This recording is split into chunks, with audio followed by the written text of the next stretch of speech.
Buenas noches, líderes. Reciban un cordial saludo desde Lima, Perú.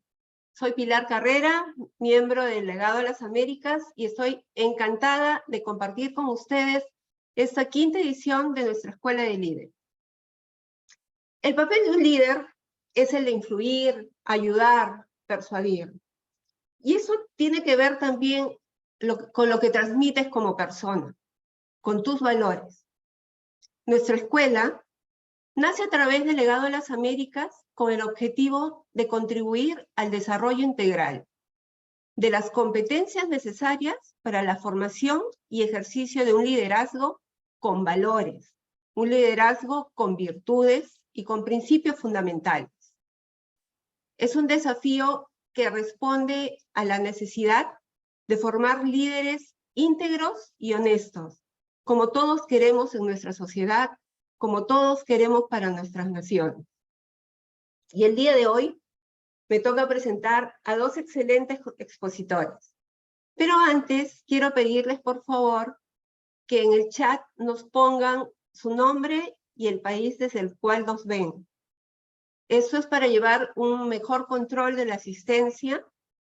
Y también, como de costumbre, podrán dejar ahí sus preguntas e inquietudes.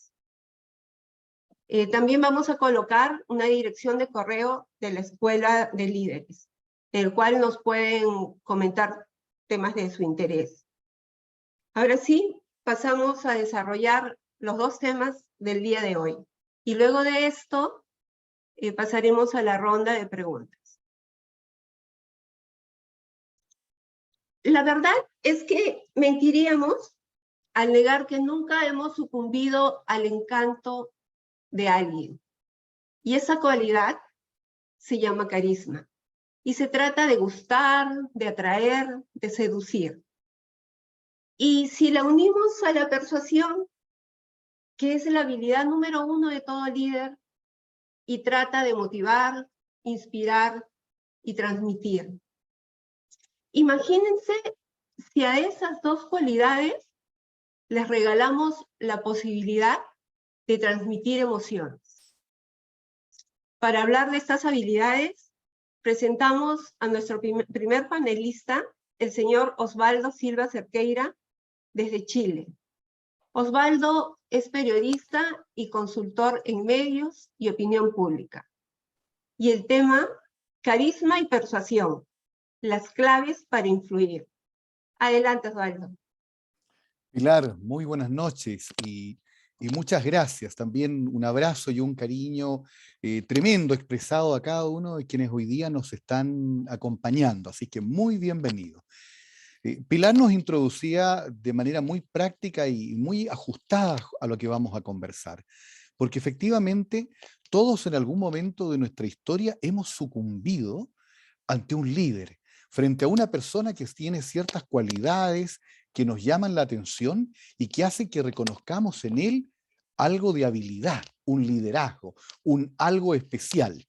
Hace algunas clases atrás dijimos efecto halo y indicábamos que este efecto era el que hacía que nosotros entendiéramos que había personas que eran prácticamente inmortales, intocables, especiales.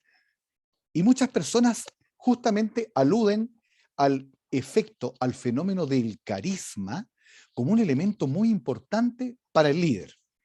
Y tan discutido o debatido como el tema de lo que es la personalidad, el carisma también ha sido atribuido en algunas oportunidades a lo religioso, a un don divino, en otras oportunidades a una habilidad que se desarrolla, y resumiendo lo que vamos a hablar, en gran parte de la psicología presente a una atribución, es decir, el colectivo es el que le encuentra a la persona características de líder, características carismáticas, se las atribuye como un don especial y por lo tanto lo sigue. Eso nos va a plantear un desafío importante, porque no solamente nos interesa hoy día reflexionar sobre el liderazgo, la seducción, la persuasión, la influencia, sino que también nos interesa conocer cómo nosotros podemos ser carismáticos y, por supuesto, influyentes, seductores, capaces de convencer, de persuadir, de mover. Cada uno de estos conceptos se entrelazan para que podamos entender entonces este fenómeno que desde la perspectiva teórica se complejiza, producto de la historia, producto de los antecedentes.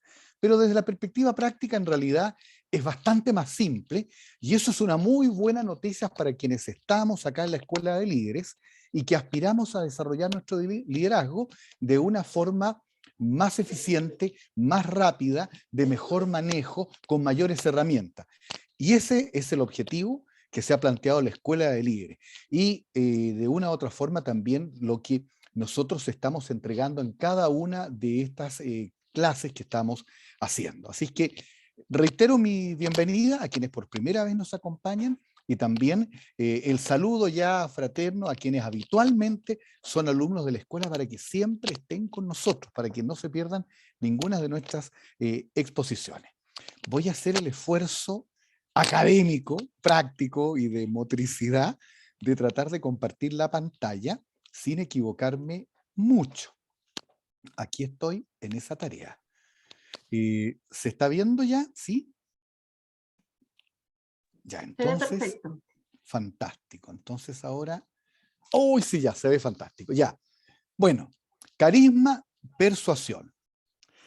Cuando decíamos en este abstract que hicimos al momento de iniciar nuestra conversación que el líder es carismático, tenemos que despejar algunos elementos, porque el líder obviamente va a ser seductor.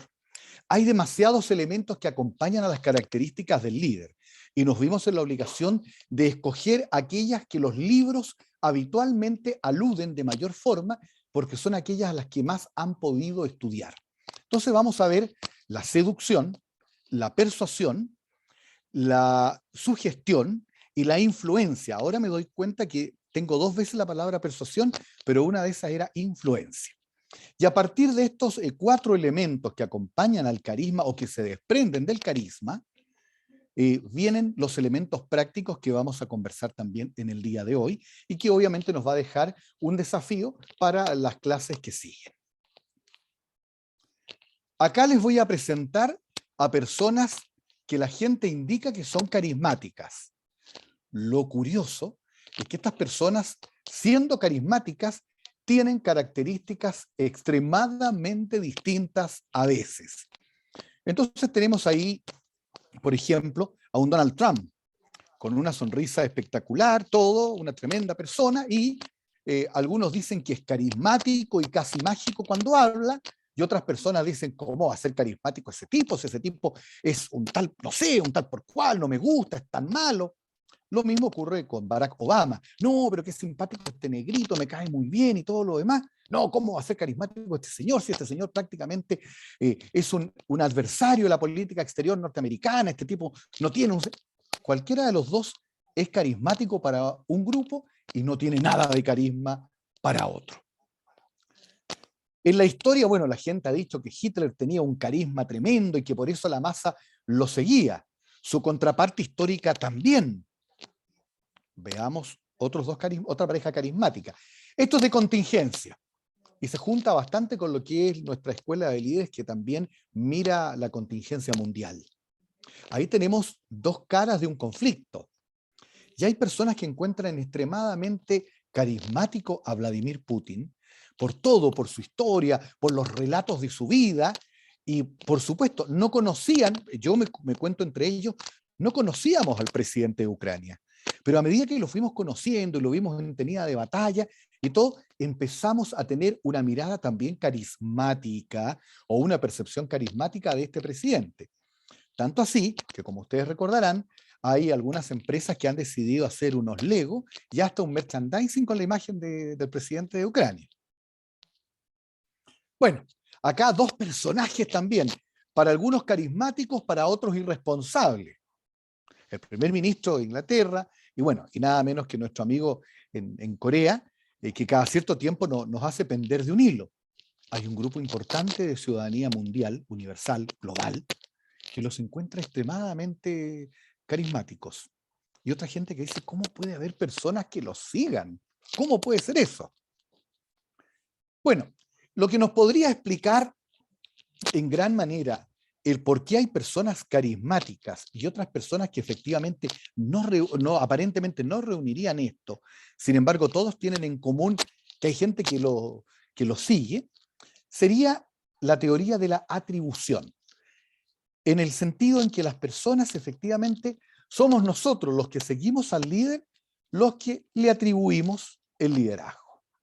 Y ahí entonces viene una definición de la psicología social, en el caso en que las personas en la vida cotidiana, en lo habitual, en lo regular, somos nosotros los que decimos, oye, qué carisma tan especial tiene este señor.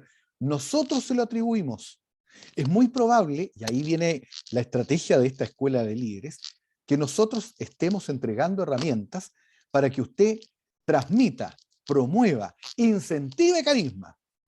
Pero la buena noticia es que el carisma, en la opinión de la mayoría de los expertos mundiales, es un elemento que se puede desarrollar. No es ni mágico ni heredable, como en algún minuto se planteó. Aquí hay 3 libros que recomendamos y que tienen que ver justamente con el ejercicio de la persuasión, del liderazgo carismático y de las habilidades para entender los procesos que subyacen en las personas que son carismáticas. El primer libro, que hablamos de él la vez anterior que estuvimos juntos, que es el libro Pensar rápido, pensar despacio.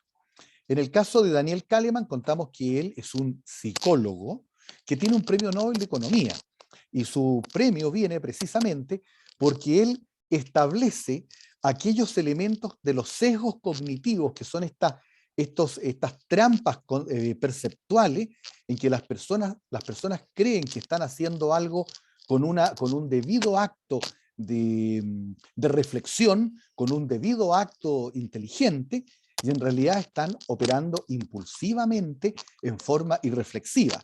Esto tenía una aplicación fundamentalmente en el mundo del marketing, de los negocios, de la compra, y desde luego en el liderazgo, en donde muchas personas siguen liderazgos por diferentes sesgos cognitivos. Uno de ellos el sesgo de la confirmación. Vamos a seguir líderes que evidentemente planteen lo que yo digo, porque necesito confirmar mis creencias. Es uno de los sesgos cognitivos más regulares que hay. Y ojo que el sesgo de confirmación también está muy vinculado al fake news en las redes sociales.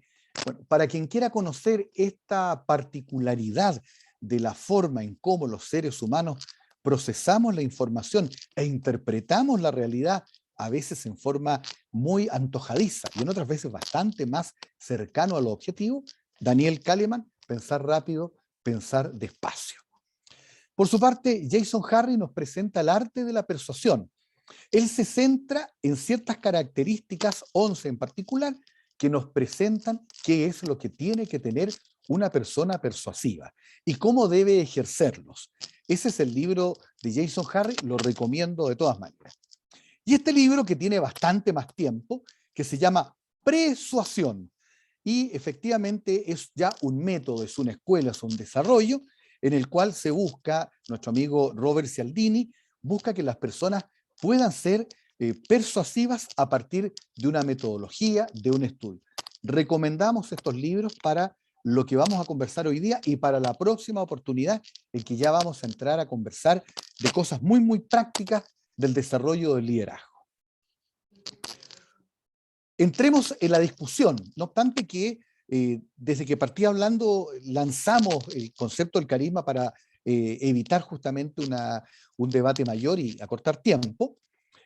Carisma lo vamos a entender como definición de diccionario, como una cualidad o un don natural que tiene una persona para atraer a los demás por su presencia, por sus palabras, por su conducta o por su personalidad.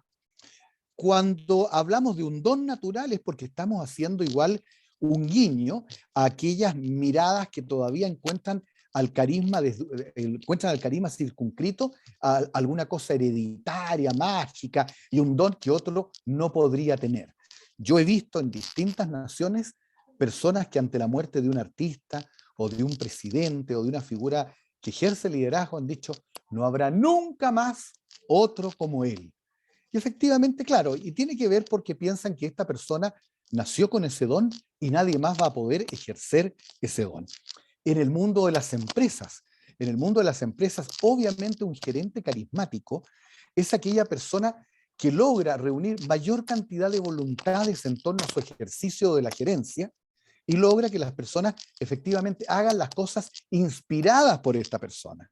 Hay innumerable cantidad de libros de autoayuda que hablan sobre el cómo ser gerente, cómo ser una persona exitosa, cómo hacerlo bien, y esto es traspasable a la vida política, a la vida académica, a la vida de la investigación, a la docencia universitaria, porque mientras las personas sean reconocidas como carismáticos, portadores de estas habilidades, digamos todavía en este nivel de definición, en este don natural o en esta cualidad, van a lograr no solo seguidores, sino que voluntades para hacer cosas, van a lograr movilizar.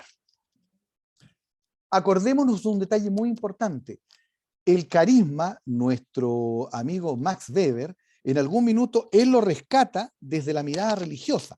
Antes de Weber, el carisma era estrictamente una concepción religiosa, un don que los dioses daban a cierto portador. Los reyes eran carismáticos, los emperadores eran portadores del carisma, y en el cristianismo, evidentemente, el Papa o quienes eran tocados por el Espíritu Santo tenían dones recibían el carisma. Pero Weber lo rescata y se lo lleva justamente a una mirada más sociológica al momento en que él decide hablar sobre el poder y los elementos que subyacen en la estructura del poder. Y ahí entonces viene este rescate más sociológico. Y a pesar de los años en que sale una primera definición de Max Weber, hasta el día de hoy seguimos teniendo y compartiendo esta mirada de que somos quien logra movilizar a las masas y logra despertar en las personas la sensación de que tiene el poder, la capacidad, las cualidades, las habilidades para poder influir en las personas, es quien tiene carisma. Ahora bien, ya que entendemos entonces que el carisma es una atribución que nosotros le entregamos a la persona que encontramos carismática, y eso viene a explicar por qué para algunos Hitler es muy carismático, para otros el Dalai Lama, o para otros es más carismático Boris Johnson, o es más carismático Barack Obama en detrimento del presidente Donald Trump, o al revés, tiene que ver con que el grupo que le atribuye carisma, el grupo que lo sigue, que le atribuye cualidades, es mayor o menor. Pero ojo, el líder tiene responsabilidad. Tiene responsabilidad en transmitir el mensaje, ojo, soy líder, ojo, tengo habilidades, miren las habilidades que tengo, miren cómo las despliego, porque de esa manera logra que más personas le reconozcan su condición de carismático. Entonces, a partir del carisma viene una habilidad que desafortunadamente siempre se circunscribe como a lo más íntimo y a lo sexual, pero tiene que ver en su definición de diccionario de la siguiente manera: seducción. La seducción entendida como un acto que consiste en inducir, en persuadir a alguien con el fin de modificar su opinión o conducta, hacerle adoptar un determinado comportamiento o actitud. Sin duda se aleja bastante de la imagen que todos tenemos de la seducción en lo vulgar, en lo común, quiero decir. Pero efectivamente, seducir con el mensaje es parte de lo que hace la publicidad, por ejemplo. Seducir con el mensaje es lo que hacen los políticos que buscan empatizar con nuestras necesidades y desesperadamente, o tal vez en forma muy planificada, buscan que nosotros notemos en ellos ciertas habilidades, ciertas cualidades de liderazgo. Seducción es una de las vías para inducir, para persuadir, para promover cambios en la opinión, en el comportamiento, en la actitud. ¿Estamos claros con seducción? La sugestión. La sugestión en su base original está como se llama, anclada a la hipnosis clínica, clásica y ericksoniana. A mayor grado de sugestibilidad, mayor posibilidad de efecto se va a tener sobre las personas y mayor desarrollo va a haber justamente de aquellos elementos que se quieren tener. La sugestión tuvo una resurrección, por así llamar, como concepto en los años 80 con la PNL, con la programación neurolingüística, que empezó justamente a lograr que las personas visualizaran cosas y generaran elementos de lo que algunos llamaban autohipnosis, pero que la programación neurolingüística limpió y acomodó con una lógica, con un planteamiento bastante más, por así decir, más, más cercano a las personas. Es una, podríamos decir, como una herramienta que incluso generó libros de ventas con hipnosis, con programación neurolingüística, dejar de fumar con programación neurolingüística y desarrollo de hábitos y una serie de otras habilidades relacionadas con el desarrollo de conductas necesarias de una persona, tanto en la empresa o en el liderazgo, en base a la PNL. Pero en este caso, la sugestión tiene que ver con un proceso en que se pueden manipular, y entiendas el concepto de manipular, significa reordenar la forma en cómo presento los elementos. No es esa manipulación en que hay un sentido en que las personas son inocentes de lo que está pasando y detrás de ello entonces se urde un plan y tú eres víctima de una manipulación. No, esta es la manipulación, pensemos en la manipulación de alimentos, en la que efectivamente se manipula, se mueven cosas en función de un objetivo. En la sugestión hay una manipulación de conceptos que permiten a las personas comprender, facilitar o acercarse o allanarse a actitud, comportamiento o elementos que nosotros entendemos como deseables. Carisma, sugestión, seducción. Y acá viene una muy grande, que incluso si ustedes la buscan, bueno, acabamos de recomendar un libro, en el área de la persuasión, ahí tiene que ver ya con la influencia social de creencias, actitudes, intenciones, motivaciones, comportamiento. Acá no necesariamente hay un proceso de manipulación, acá hay un proceso de copamiento conceptual, cultural, que influye en la persona para que ésta entonces termine desarrollando algún concepto, idea o conducta conforme a lo que nosotros queremos hacer. Y eso obviamente también involucra un factor de transmisión de información, de conceptos determinados, de sentimientos, de tal manera de poder lograr en las personas respuestas emocionales, respuestas conductuales, incluso acá la definición dice al final, o una combinación de los mismos. Pero ese es el concepto que tiene persuasión. Evidentemente, un líder carismático va a tener mayor capacidad de persuadir que un líder que no sea carismático, porque la gente en el tema de la persuasión obedece por varias categorías, lo que se han llamado las taxonomías de la persuasión, que las vamos a ver en la siguiente ponencia. Aquí tenemos la persuasión, y aquí por eso va a ser muy importante la oratoria, o lo que nos hablaba el otro día la profesora Pilar, cuando nos hablaba de los colores, del vestir, de cómo proyectar la imagen personal, o lo que nos habla de repente nuestro rector Jorge Friade, cuando nos habla de coaching y nos dice, oye, esto tiene que hacer usted, usted puede transmitir esto. Vamos a hacer persuasión con elementos racionales. ¿Cuáles serían las taxonomías o las categorías de la racionalidad para persuadir? Evidentemente, el argumento, la lógica, el método científico, la retórica y, por supuesto, la prueba en el sentido de la demostración. Pero también están unos elementos de la persuasión que no tienen que ver con lo racional y son los emocionales. Y ahí están la publicidad. La fe, esto no es una crítica a la religión, sino que es una mirada efectivamente de cómo la fe no tiene necesariamente elementos a veces técnicos, como vamos a ver más adelante, pero sin embargo mueve a las personas más allá de lo frío, de lo crudo, de lo que nosotros vemos. La presentación y la imaginación, la propaganda, la seducción de la cual ya habíamos hablado, la tradición y también la lástima, el hecho, ya lo voy a hacer igual, pero me da una pena. ¿Cuántas veces no han visto ustedes campañas de publicidad o campañas de solidaridad en donde se apela a la lástima? En grupos familiares para determinar, cuidar determinadas conductas familiares, se apela a la tradición. Incluso cuando personas de una determinada religión optan por otra, la familia dice, pero ¿cómo? Si tú naciste en la cuna de una familia de esta religión. Tradición. Luego están otras técnicas polémicas para persuadir, que ahí está el lavado del cerebro, la persuasión coercitiva, que eso podría ser prácticamente ponerle una pistola y decir, ¿usted está de acuerdo? No. Y yo dudo que efectivamente alguien quiera presentar ante ese momento algún argumento emocional o racional en oposición a eso. El control mental y bueno, la tortura, los golpes, en fin. Ayudan a la persuasión y acá entramos a lo que viene en nuestro programa de trabajo. Ayuda a la persuasión el lenguaje corporal, la retórica, las pruebas de personalidad, aquellos elementos que nos ayudan justamente a que nos reconozcan, las técnicas de venta. En estos temas, obviamente, ocupa un espacio muy especial el paralenguaje.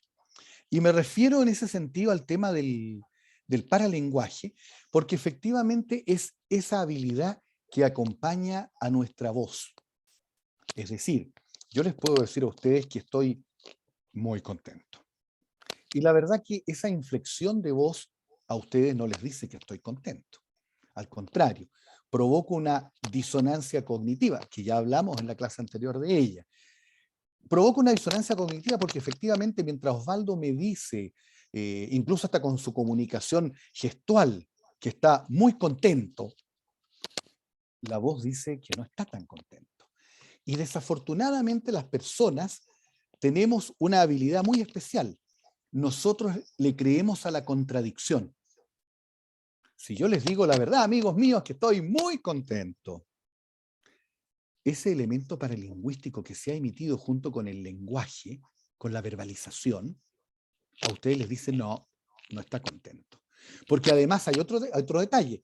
Nosotros le creemos a la contradicción, pero frente a la contradicción, no somos neutrales. Frente a la contradicción, inmediatamente nosotros no hacemos el análisis largo, es decir, a ver, por una parte me dice que está contento, sin embargo, por la otra no pareciera estarlo. Nosotros decimos, está mintiendo. Punto. No somos neutrales ante la contradicción. Importante esta premisa entonces frente al tema del paralenguaje. De ahí que nuestra voz va a ser tan importante. Y aquí hay muchos líderes que nos dicen, es que yo no estoy disponible para ponerme ¿cómo se llama?, a trabajar con mi voz, porque yo llevo muchos años hablando y ya soy líder. Bueno, yo les digo que hoy día nos graban, hoy día todos tenemos un micrófono, lo tenemos en nuestro móvil, lo tenemos en nuestro notebook, están las cámaras. Hoy día mediatizar nuestra voz a través de un micrófono es tal vez a una de las cosas a las que estamos más expuestos durante el día. Frente a eso va a ser importante que nos preocupemos de la inflexión de la voz. ¿Por qué? Porque la inflexión de la voz es aquel elemento que da un soporte tremendo al carisma, por todo lo que hemos dicho anteriormente. La inflexión de la voz es la que va a dar un soporte tremendo a la seducción. La inflexión de la voz es un tremendo soporte a la construcción persuasiva, a la influencia. Acuérdense de un dicho que nos acompaña desde muy chicos. No es lo que me dijo, sino cómo me lo dijo. Entonces la inflexión de la voz va a ser fundamental. Vamos a enseñar, las próximas clases vamos a enseñar cómo se hace inflexión de la voz y cómo se entrena, cómo se adquiere. No hay que tener voz de locutor para hacer inflexión de la voz. Por lo demás, nosotros a diario somos inflexivos. A diario. Hablamos con mucho cariño, con una voz muy cariñosa, con nuestra señora, con nuestra pareja, con nuestros hijos. Usamos la inflexión de la voz. Lo que pasa es que en la academia y en el trabajo y en otras cosas nos cuesta porque decimos, no, yo como lo hago estoy bien.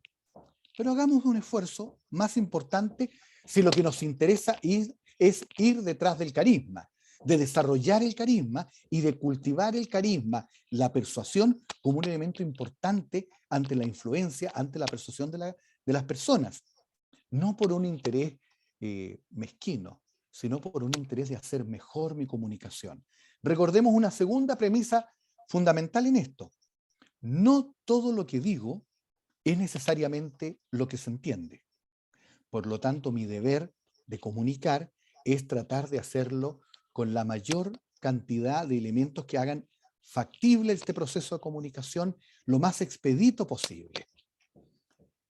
Aquí hay una definición de la comunicación no verbal que es un proceso de comunicación que se manifiesta a través de gestos, expresiones o movimientos. Ojo que en la comunicación no verbal, por supuesto que puede haber una disonancia cognitiva, porque yo les puedo decir, ¿saben qué?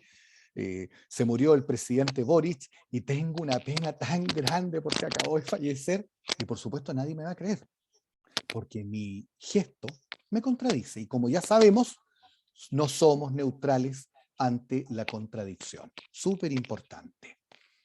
Me voy a saltar esto de la influencia porque estamos ya en el tiempo.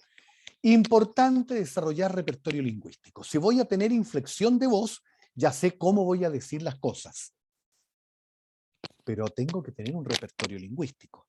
Y el repertorio lingüístico se logra con dos trabajos fundamentales, que los vamos a ampliar, pero se los voy a decir al tiro para que por favor los podamos practicar. El primero es un marco conceptual, es decir, debo ser capaz de definir aquellas cosas de las que yo siempre hablo. De tal manera voy a expresarme con propiedad de ellas, porque voy a tener un repertorio lingüístico completamente armado, que va a ser recurrente, que me va a dar nuevas ideas, pero voy a ser capaz de definirlo. Por lo tanto, en mi estructuración al momento de argumentar va a ser mucho más fácil que si hablo solo desde la experiencia y en virtud de lo que he leído por ahí. Un repertorio lingüístico que me permita definir conceptos. Es como un glosario personal de aquello de lo que siempre voy a hablar. Y por lo tanto, estos son los conceptos.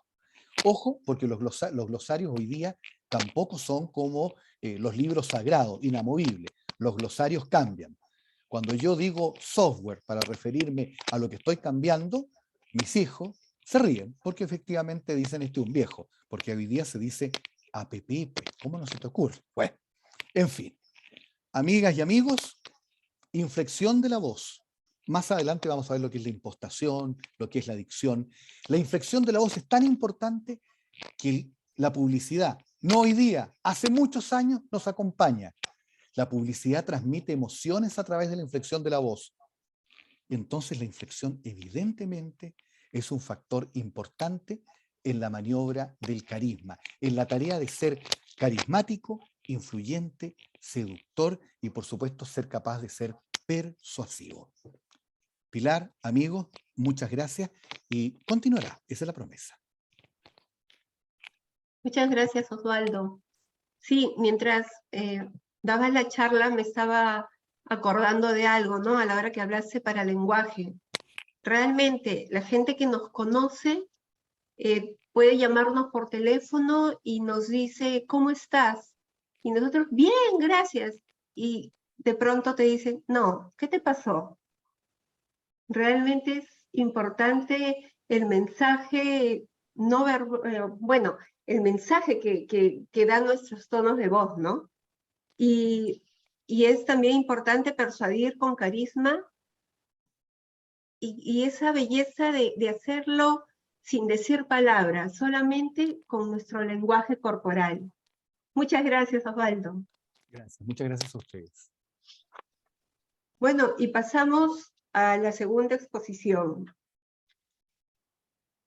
Todos queremos ser ricos, o al menos adinerados. Creemos que así podemos asegurar el amor, la salud, la diversión y hasta la familia. Muchas leyendas hablan de la fuente de la juventud, de encontrar el dorado, de encontrar el arca perdida. Y todo lo que podríamos fantasear. Hoy en día buscamos la fuente de la energía renovable. Pero así como debe existir en este universo exterior, hay que buscar lo mismo, pero en el mundo interior, y que sirva para forjar nuestra riqueza personal. Para hablarnos de este tema, hoy tenemos un invitado muy especial, el señor Juan Carlos Tominaga, quien es presidente de la Fundación Paz Global Paraguay. Juan Carlos es de nacionalidad peruana, pero reside hace varios años en el hermano país de Paraguay. Y el tema que nos va a presentar es energía renovable y empoderamiento. Bienvenido, Juan Carlos. Muchas gracias, Pilar.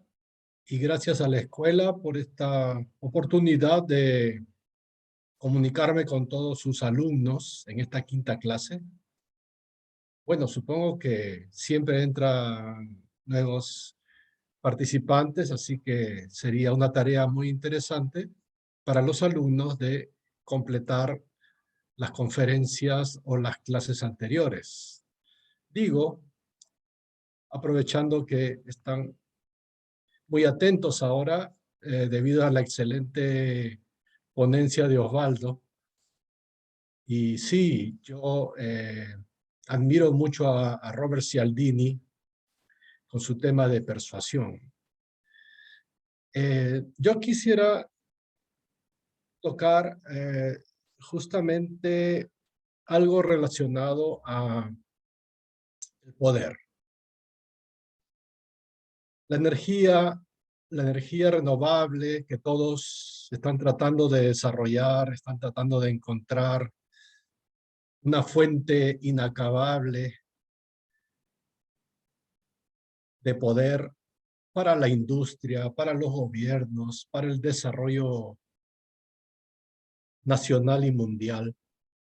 Es un desafío muy grande, porque se intentan, como siempre, muchas cosas y algunas prometen algo, otras fallan, fracasan y entonces todavía no tenemos una constancia, ¿no? de que esto pueda surgir y sobre todo al alcance de las mayorías. Estamos ahora en la era de los autos eléctricos, muchos de ellos desarrollados por la empresa Tesla de Elon Musk.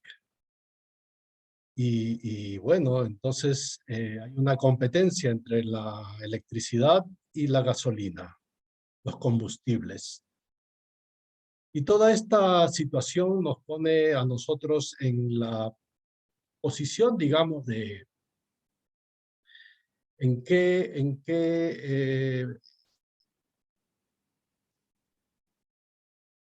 situación vamos a enfrentar todo este tipo de eventos que nos suceden día a día.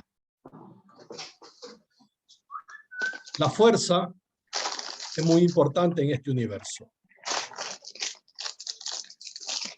Nada puede sobrevivir, nada puede desarrollar, nada puede avanzar si no hay fuerza. Y también vemos en la naturaleza, en los animales, vemos en el universo que hay diferentes tipos de fuerza, la gravedad, la antigravedad, es decir, el universo crece, tiene un poder, nos afecta a todos. Y quisiera hablarles hoy sobre cómo ganar poder nosotros mismos.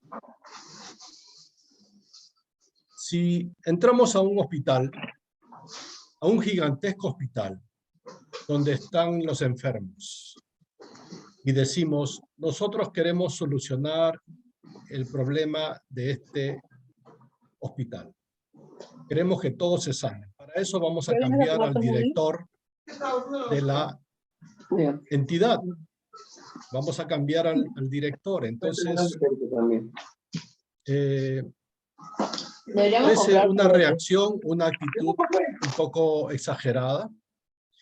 Y yo diría que vayamos más por el método científico.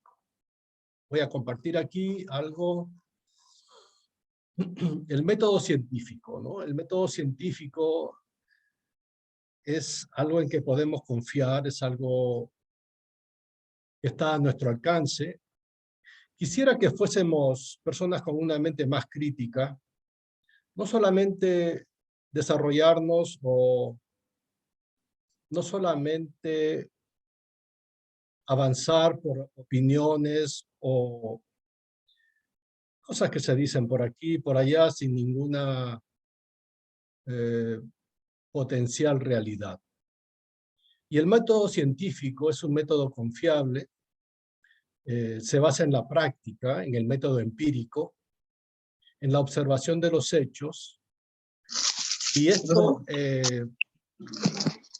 ha caracterizado a la ciencia natural desde el siglo XVII y consiste en la observación sistemática, la medición, la experimentación, la formulación, el análisis y la modificación de las hipótesis. Hay un método, hagan una pregunta, por ejemplo, los chanchos vuelan, investigamos el tema, analizamos, investigamos a los cerdos, en qué situación están, elaboramos una hipótesis, hacemos un experimento, llevamos a un cerdito al techo y lo tiramos, no vuela, entonces, viendo los datos, sacamos una conclusión. No hagan esto, no vayan a sacrificar animales, es solo un ejemplo. Y esos resultados los comparten, como hacen los científicos, escriben en las revistas, escriben temas relacionados a sus descubrimientos, y bueno, entonces se declara que esto es una cosa comprobada.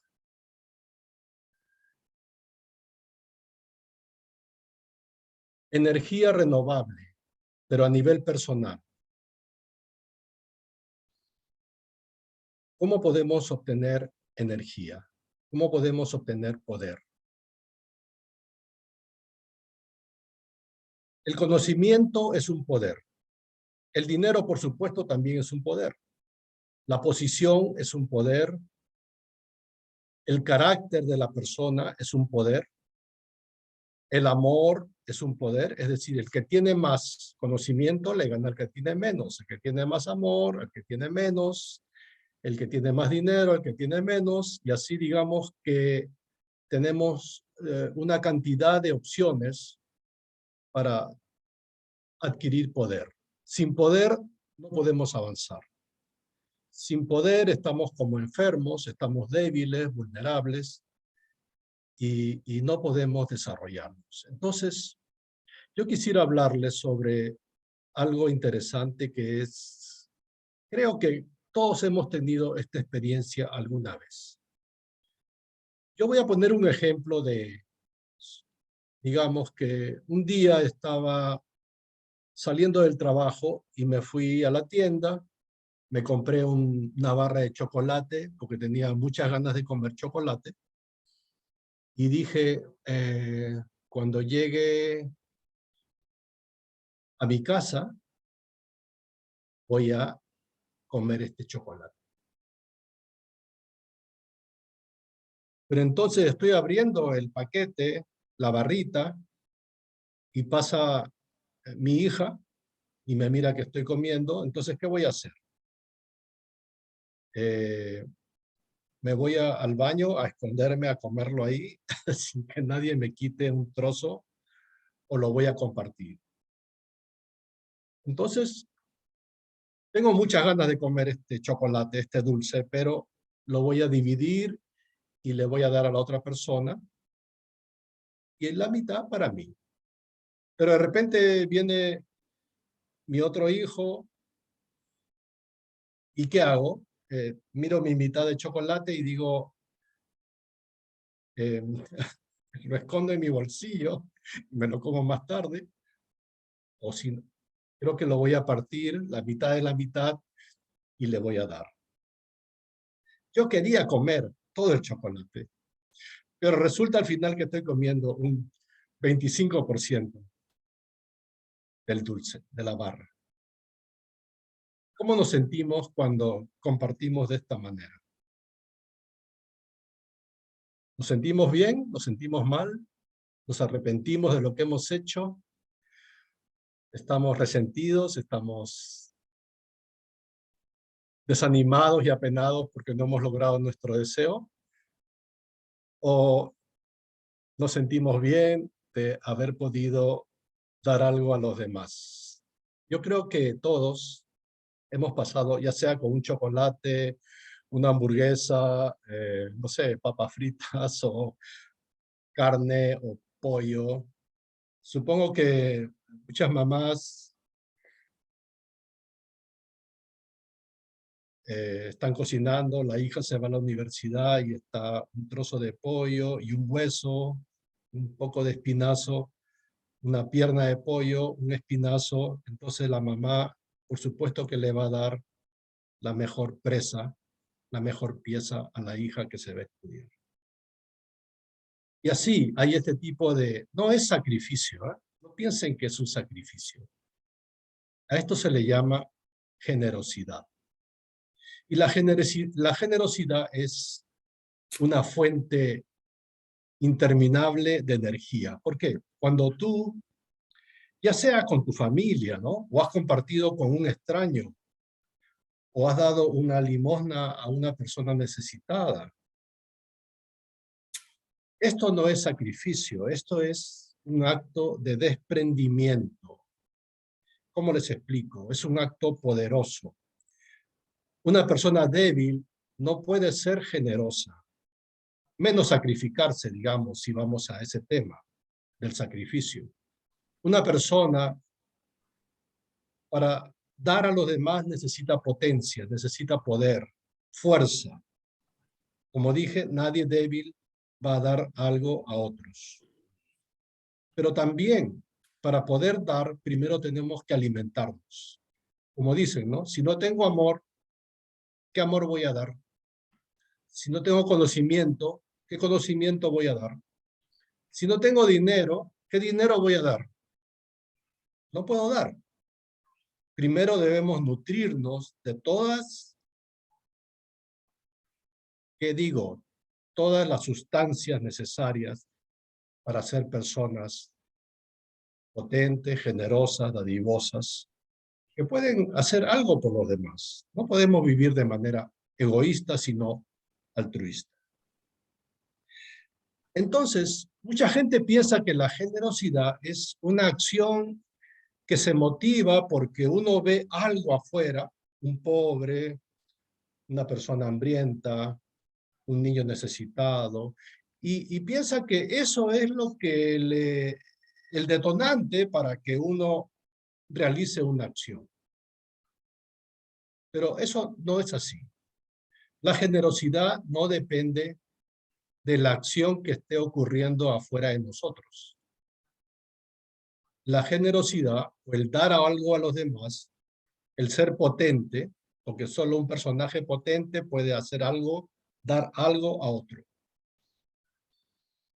Veo mucha gente que no da. Yo pienso siempre, debe tener alguna enfermedad espiritual o interna, o del alma, o del cerebro, o psicológicamente, porque eso le impide abrirse y desprenderse de algo para que lo pueda tener otro.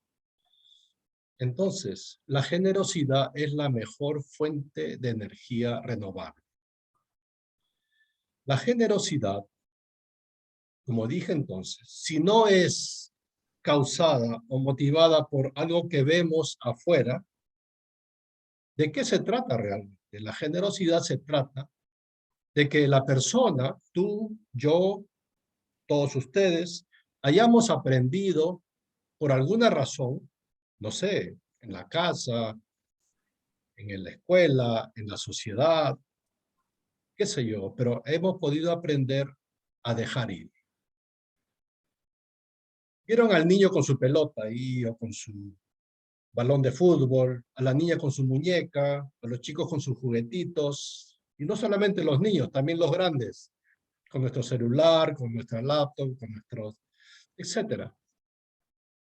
No queremos prestarle a los demás.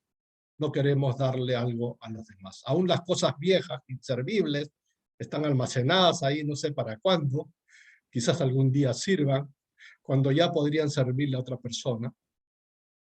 La generosidad es la capacidad de haber aprendido a dejar ir, a soltar, aún lo que queremos tanto.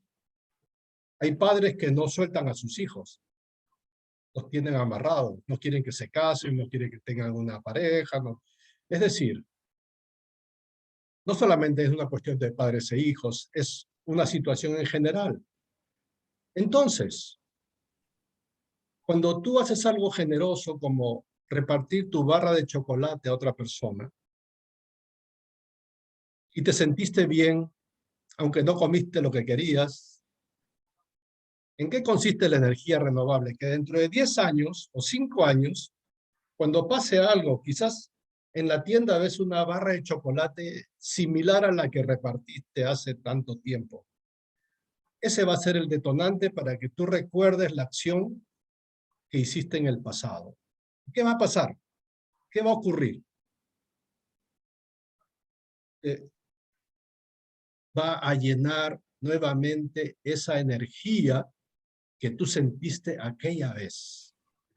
Entonces, si tú tienes muchos actos dadivosos, muchos actos generosos, tú puedes constantemente repetir, como dije, como la ciencia, ¿no? Repetir la experiencia mentalmente ya. Y volver a sentir esa energía. Y esa energía te va a volver una persona potente, vas a estar lleno de fuerza, vas a estar lleno de generosidad, vas a estar lleno de todos los elementos necesarios para que seas una persona significativa, no una persona insignificante. Insignificante no significa pequeño, significa sin valor. A veces pensamos insignificante es como una ración pequeña o algo así que es de un tamaño, pero no se trata de tamaño, se trata del valor. Y algo importante para el poder y el empoderamiento es el valor personal, la autenticidad como persona.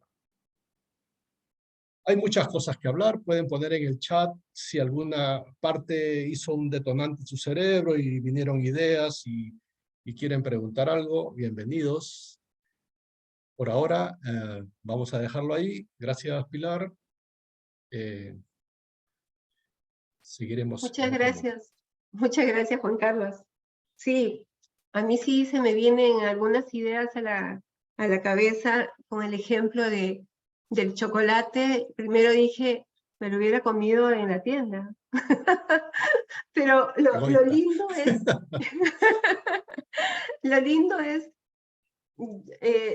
o sea, tu ejemplo, ¿no? Llegar a casa, compartir y sentir esa satisfacción realmente que los tuyos también pueden gozar de algo, no solo tú solo, ¿no? Y mira, nunca había pensado que la generosidad era una energía renovable. De verdad que pasamos por la vida y no nos damos cuenta de el poder o de los poderes que tenemos, ¿no?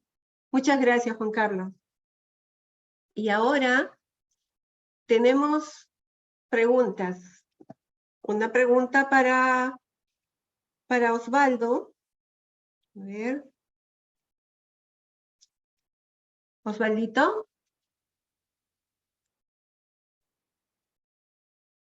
Ahí está. O empezamos con la pregunta para Juan Carlos. Ah, ahí está.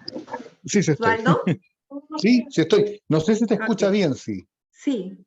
¿Ya? Nos pregunta Analia Quiroga desde Argentina. ¿Ya? ¿Cómo ser una herramienta humana? Bueno, voy a improvisar, porque ¿cómo ser una herramienta humana? Efectivamente, podemos ser una herramienta y podemos ser un arma también, pero me gusta el concepto de herramienta. Podemos ser una herramienta, si somos líderes carismáticos, podemos ser una herramienta de transformación en nuestras organizaciones, en las empresas, en los partidos políticos, en las universidades. Por favor, recordemos aquel académico de la universidad, aquel profesor del colegio, aquel dirigente político que detonó grandes cambios o grandes transformaciones en algún momento. Esas personas, por sus cualidades, por sus convicciones, pero también, y disculpen lo frío, también por su puesta en escena.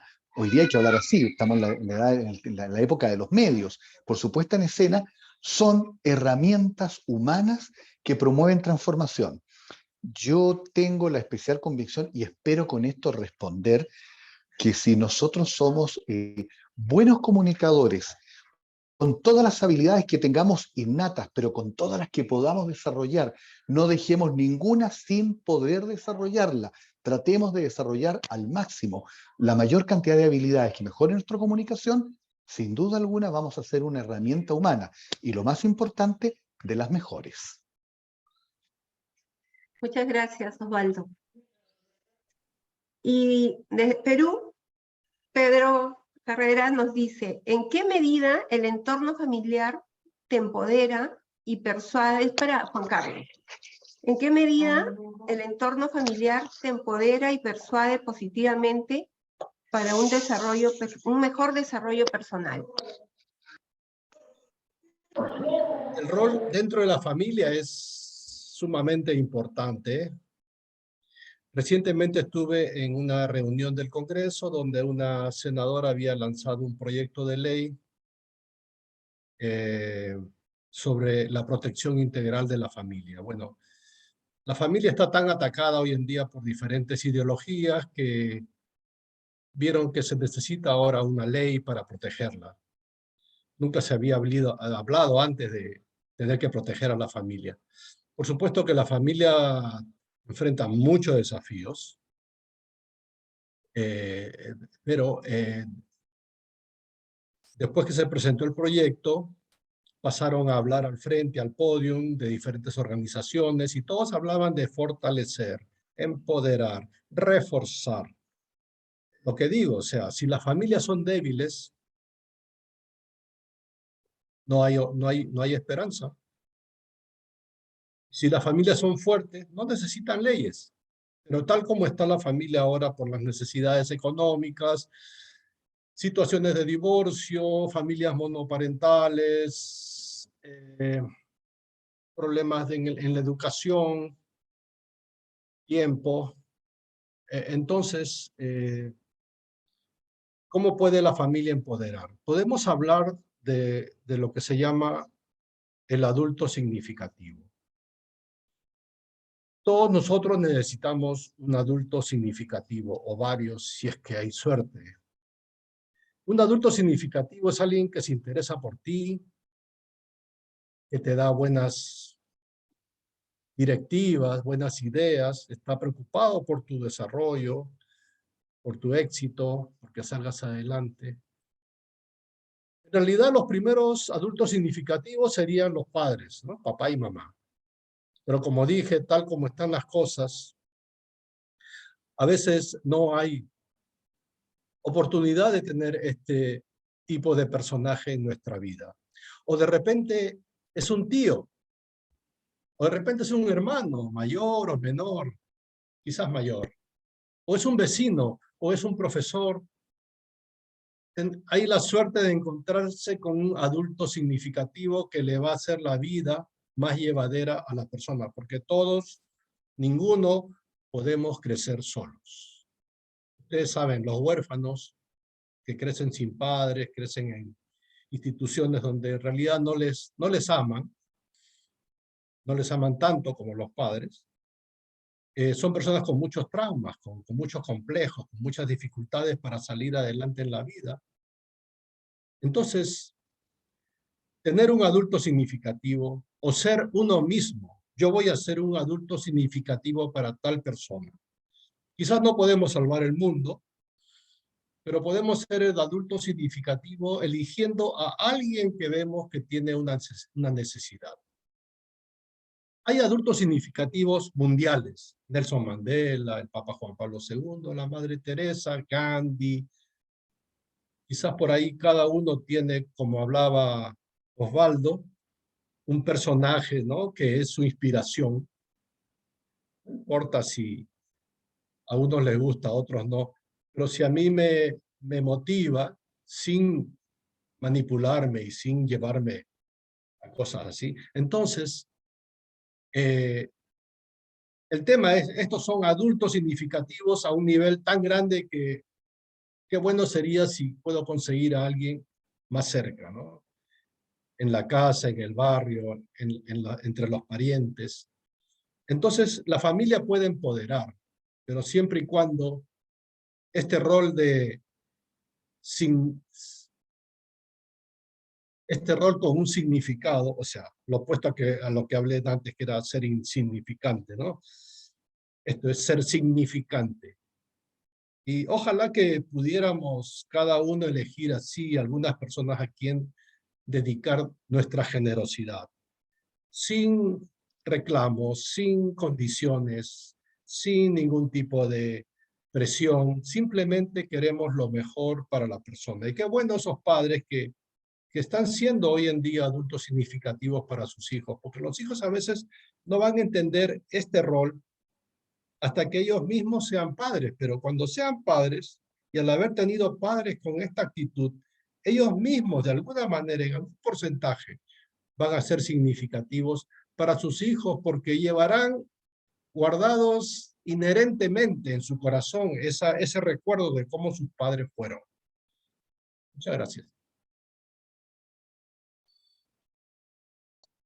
Muchas gracias, Juan Carlos. Sí, qué importante es, son los valores que nos enseñan en casa, ¿no? Nuestros padres, y también es importante sentirse útil para alguien. Y yo creo que esto es como una cadena, ¿no? Y muchas gracias a ambos expositores. Súper interesante cada ponencia.